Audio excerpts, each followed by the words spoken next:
السلام علیکم ورحمۃ اللہ وبرکاتہ نحمده ونصلی علی رسولہ الکریم اما بعد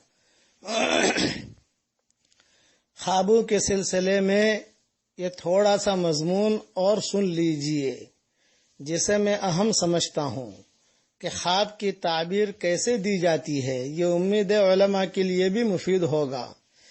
امام ابو حنیفہ رحمۃ اللہ علیہ کے پاس ایک آدمی آیا، سارے شاگرد بیٹھے ہوئے تھے۔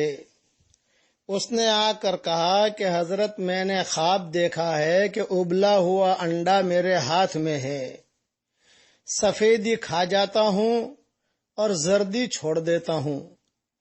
امام صاحب نے اسے کہا تو یہاں سے چلا جا ورنہ جیل بھجوا دوں گا تجھے۔ وہ آدمی چلا گیا۔ شاگردوں نے کہا کہ حضرت اس خواب کی تعبیر کیا ہے؟ بولے نہیں، بس یہ راز والا خواب ہے، چھوڑ دو اس کے حال پر۔ دوسرے دن یہ آدمی پھر آیا اور کہا کہ حضرت میں نے یہ خواب پھر دیکھا کہ ابلا ہوا انڈا ہے، سفیدی جو ہے وہ کھا جاتا ہوں اور زردی جو پیلا پن ہوتا ہے، جو زردی ہوتی ہے اسے چھوڑ دیتا ہوں۔ امام صاحب نے کہا اب تو آیا تو تجھے جیل بھیجوں گا، بھاگ یہاں سے، چلا جا۔ چلا گیا۔ تیسرے دن پھر آیا، حضرت یہی خواب دیکھا کہ ابلا ہوا انڈا ہے، سفیدی کھا جاتا ہوں، زردی چھوڑ دیتا ہوں۔ امام صاحب نے کہا اسے پکڑو بٹھاؤ یہاں۔ بٹھایا، پولیس والوں کو بلایا اور پولیس والوں سے کہا کہ اسے جیل میں داخل کرو۔ پولیس والوں نے کہا کہ حضرت کوئی قصور ہو، بغیر قصور کے کیوں داخل کریں؟ کوئی قصور ہمارے سامنے تو آیا نہیں۔ امام صاحب نے کہا کہ پہلے اسے جیل میں داخل کرو پھر قصور بتاتا ہوں۔ خیر جیل میں داخل کیا۔ امام صاحب کا ایک مقام تھا۔ جب جیل میں گیا، پولیس والوں نے آ کر پوچھا کہ حضرت قصور بتائیے۔ کہا کہ اس کا قصور یہ ہے، 3 دن سے جو خواب دیکھ رہا ہے اس کی تعبیر یہ ہے کہ یہ کفن چور ہے، یعنی کفن لے لیتا ہے اور اسے بیچ دیتا ہے اور مردہ کو چھوڑ دیتا ہے، سفیدی کھا جاتا ہے، زردی چھوڑ دیتا ہے۔ اس کے گھر جا کر تحقیق کرو۔ گھر پر گئے تو ڈھیروں کفن رکھے ہوئے تھے۔ شہر میں کسی کا بھی انتقال ہوتا تھا تو وہ جنازے میں شریک ہو کر قبر پر مار کر لیتا تھا، رات کو چپکے سے جا کر جو ہے کفن نکال لیتا تھا، کفن بیچ دیتا تھا، مردے کو چھوڑ دیتا تھا۔ یہ امام صاحب نے تعبیر دی۔